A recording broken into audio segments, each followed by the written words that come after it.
crews are continuing to clean up the wreckage left behind by the train derailment in Stillwater County. The derailment happened yesterday morning when the Yellowstone River twin bridges collapsed, causing 10 train cars to fall full of asphalt and sulfur to crash into the Yellowstone River. MRL says both substances solidify rapidly when exposed to cooler temperatures. Asphalt, typically used for laying roads, does have some oil components to it. Sulfur is used in all kinds of things, including food, but exposure to it does cause some health risks, which is partly why cleaning up this mess is so important. Now tonight, our Maddie Olson is tracking those concerns regarding the drinking water, but first, let's send things out to Ren Wadsworth, who was on the ground when the governor arrived today.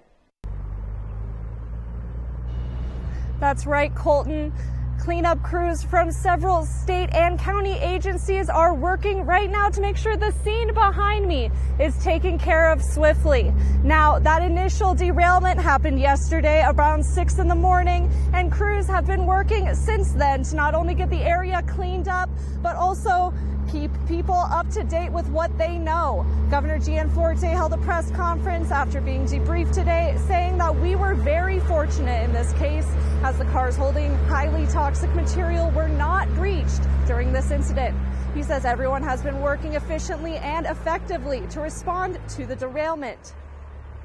Since yesterday morning, the state has been working alongside our local partners and Montana Rail Link to get after this, to first assess the situation and then to put a plan together to get it cleaned up. After the bridge collapse, as I mentioned, DES was on site by 8 a.m. First to assess the situation, coordinate all the response efforts, deploy the necessary resources, and to communicate with the public so everybody knew exactly what was going on. During the press conference, the president of Montana Rail Link was also on hand to answer questions. He says both the bridge and the track are owned by MRL, and the cost to repair this main thoroughfare will be theirs. He also says the bridge was last inspected in May, and ultrasonic testing of the railroad track was done within the last 2 months. Now, there are some efforts in the work to reroute trains that usually use this pass through the High Line. At this point, though, MRL says there's no way of knowing what the economic impact of this incident may be. Live in Reed Point, I'm Ren Wadsworth. Back to you, Colton. All right, thank you very much, Ren. In addition to the governor providing more updates, Montana Rail Link also released a statement today discussing where they are at with the recovery efforts.